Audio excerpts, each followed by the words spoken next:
in discharging and executing mental health counseling to our patients. We also have social workers interacting with each other of different sides to benefit the patient, to expand the plans. Overall, the telemedicine not only is for physician and patient, and Sandy, I have to say that we deliver direct-to-patient care. So the nurse practitioners do take care of patients, and the physician oversight is about 10% at least. So we do not have a nurse practitioner on the other end of the telemedicine. We actually have a nurse and the patient. So because the patient will be interacting with us directly. So that's why telemedicine is a viable option, in that the patients do not have to travel so long to come and see me in person. Now, I will also tell you what used to happen before 2012, before we implemented telemedicine. I'll give you an example of our Selma clinic, which is a rural clinic which is situated about an hour west of Montgomery. So we did not have electronic medical records then. So what we would do is, every week, one day, that was a Wednesday morning at 8 o'clock, we would pile on all the charts in the van, and we would have a phlebotomist, and we would have a receptionist and a nurse and a social worker along with a provider start the van, drive 1 hour west. It would take about an hour, and coming back is an hour. So in an 8-hour work day, if you were to take away about an hour for lunch, we would effectively see the patients for about 4.5, 5 hours or so. Now, let's talk about telemedicine then. So with the telemedicine, our patients in Selma like to come in at around 9 o'clock because our collaborative partner there prefers that timing. So I see patients from 8 o'clock till 9 o'clock in Montgomery, and from 9 o'clock till about 1 o'clock, I see the patients in Selma through telemedicine. That's about 4 hours. And I continue to see patients from 1 o'clock till 5 o'clock at or 4:30 in Montgomery. So, and I repeat this twice a week.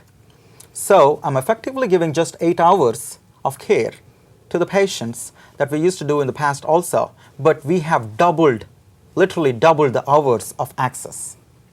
So isn't that a beauty? It is. It's a beautiful thing. Hardware. How would anybody replicate a telemedicine clinic that we're running and succeed? Hardware is extremely important in that we have to have the right tools. The number one barrier for us to implement telemedicine in Alabama was not the expertise, was not the providers, was not the funding. It was actually the lack of internet. It's astounding that we could not actually get a T1 line, which telemedicine with this degree of encryption to be HIPAA compliant needs the speed what we call as 1 meg duplex, which is 1 megabytes up and 1 megabytes down. So T1 line, which is 1.5 megabits, which will be useful. So we did not have a T1 line until yesterday. We have yesterday we actually were successful in getting that line in our Clayton clinic. So we can now say that in the next month we will be implementing and executing the Clayton telemedicine clinic also. So we use Polycom machines. I am personally pleased by using that. I'm not being paid by Polycom to say that their equipment is good. We use Polycom HDX 7000. It's the name of the instrument that we use, which has the codecs which will ramble up the signals, audio-visual signals from my end or the patient's end, and transmit it through the internet and unscramble it on the other end. So it's completely encrypted, so nobody can hack it or get the patient information. For a couple rural sites, we have been using Polycom HDX 4500, which is one model previous, which is portable also. We use for stethoscope, we use 3M Telestat. Littman, everybody uses Littman. Littman's electronic stethoscope, which is also Bluetooth enabled. So 3M Telestat program. We use for our ENT scope and dermoscope a total exam 3D. My IT director has promised me that the total exam 3D, 3 HD will be available to me within the next month. So I'm going to say that. Actually, I'm using total exam 2 right now. And T1 internet line. And the costs. So the Polycom machine costs about $9,000 on one end. So double it, it's about $18,000. The stethoscope costs about $500. The program is about $100 per user. So we will have 2 users, one on the hub site and the one on the spoke site, and as needed by other clinics. The total exam 3 HD costs about $5,000. So this is very affordable. Telemedicine as a solution is very affordable. And we will hear some good news about telemedicine later this year when AIDS United releases the effectivity data, how useful telemedicine is. In short, I don't want to break that surprise, but in medicine we use this terminology called numbers needed to treat, which is if we were to do an intervention, a medication, how many people have to treat to prevent one event? So for telemedicine, to prevent the progression of HIV or getting the patients in care, it's astounding. The numbers are astounding. So please wait for that data to be released later this year by Dr. Hargrove. Yes, Holgrave. Yes. So how telemedicine decreases healthcare disparities, and how does it increase health equity? You saw earlier that 62 out of 67 counties in Alabama are physician shortage areas. 59 counties out of 67 counties are rural areas. We are looking at astounding barriers that the rest of the United States cannot even begin to imagine, I feel sometimes. Be it the transportation, be it the stigma. Even in 2013, I have my patients telling me that their family, if they were to know about their HIV status, would make them use a separate bathroom, would give them plastic forks and spoons. This is such a shame, and it should not be ever pardoned, because everybody needs that extra support, especially true in people with HIV. Our goal is to make our patients believe that and make that HIV is actually a very small part of their life.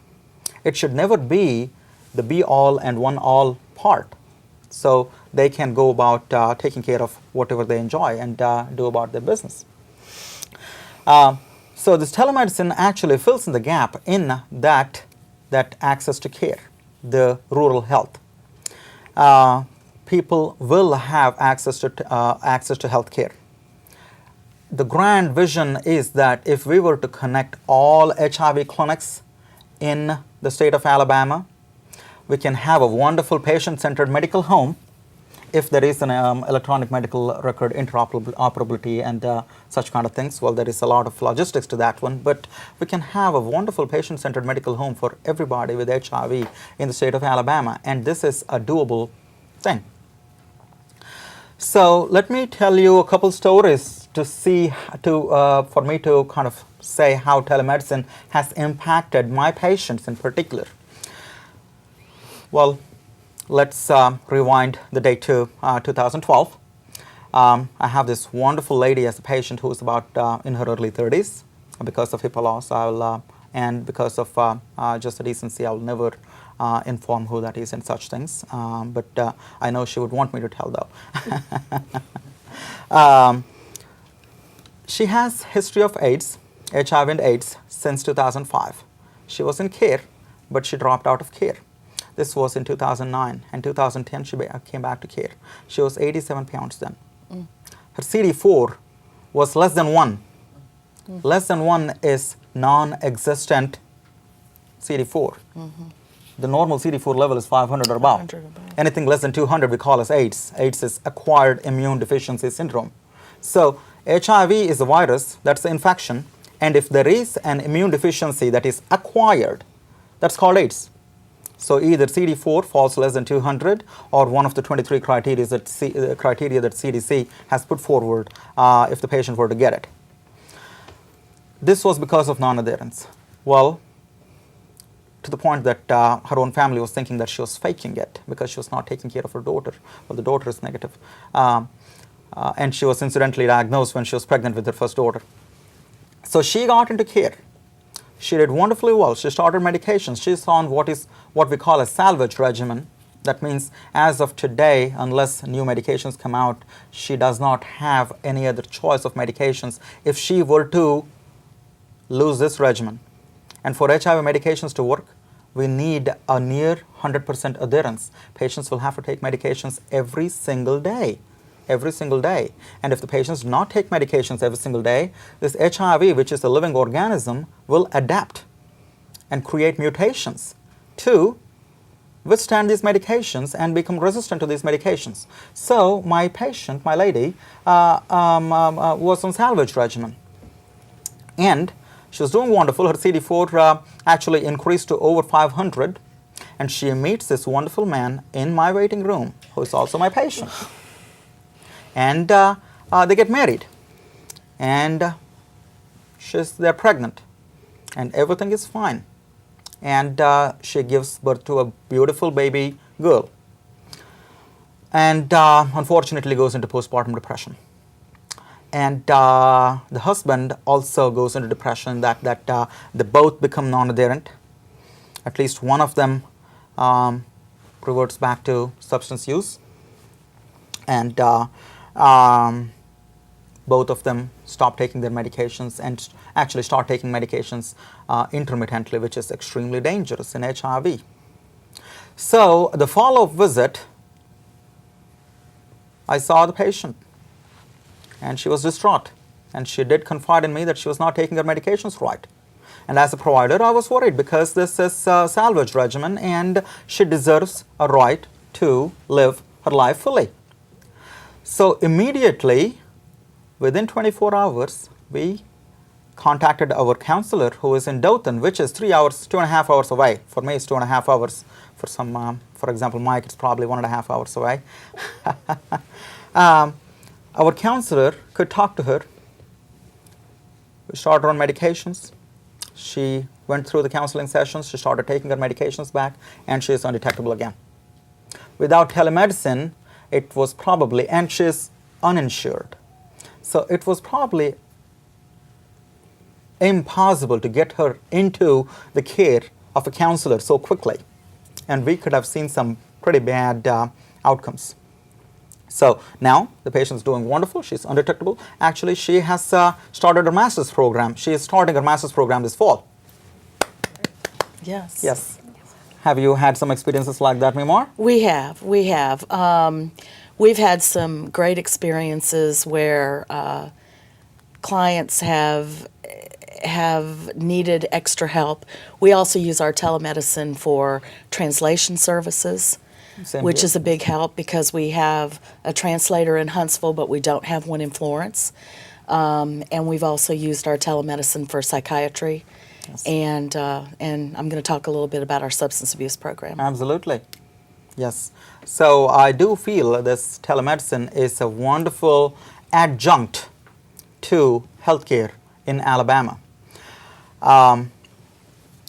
People might ask, will it replace physicians? Will it replace the in-person, will it replace the physician's touch?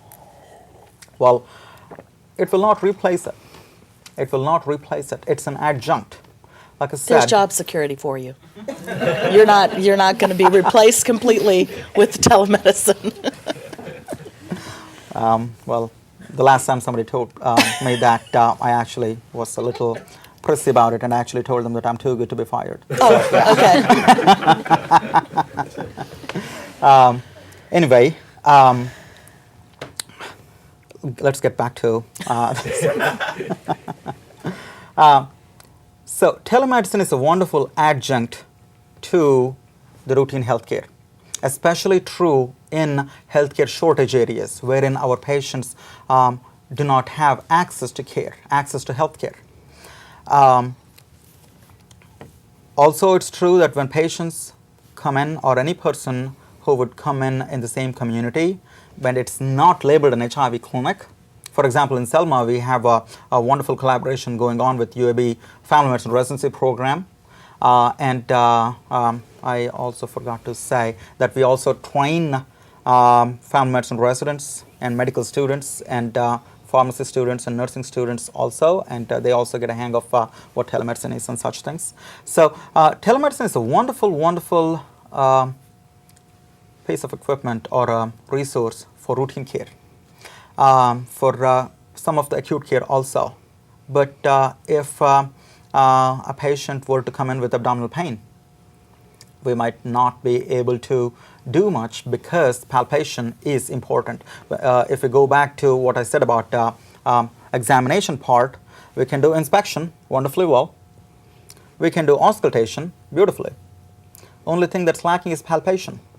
Well, the future is bright in that also. There are, I've heard of tactile gloves that were in a remote area. The nurse can wear the glove, and it's not really in practice. It's all in research areas right now. The other wearer can actually feel what's going on the other side, hundreds of miles away, and that's cool. So we are actually harnessing technology to improve healthcare access. That's all we are doing at the end of the day. And by that, we are increasing the quality of life of our patients. Well, thank you, Rainey. Thank you, Dr. Batt. I think that was really well said. And just to sort of piggyback on something you just mentioned, even if you can't do that palliative care where they need to come in, at least you're having that first contact with them through telemedicine, and you can say, you really should come see us at the clinic in Montgomery. Absolutely. So I think it's still a first point of contact, even if you do need to bring them in further. Absolutely. And I have to say that one. In the past year, in Selma, we have about 150 patients, which might not seem like a lot of patients in general medical practice, but for HIV, it's a decent-sized population. And with all encounters, including pharmacy visits and pharmacist visits and counseling visits and such things, we've actually had about 500 encounters and patient-provider visits. And I have to still find the first person who did not like it. I still have to find it. I'm looking. The patients are very, very satisfied with the service. We also in Huntsville don't hear any complaints on the patient level. Yes. Well, thank you for sharing a little bit about the doctor-patient experience, and we're going to take a brief 10-minute break, and when we return, Mary Elizabeth is going to present on the director's perspective of telemedicine. And please remember that you can call and email questions at the end, and we will have a discussion and Q&A session. So we'll see you after a 10-minute break. Thank you, Ryan. You said you didn't have anything to talk about.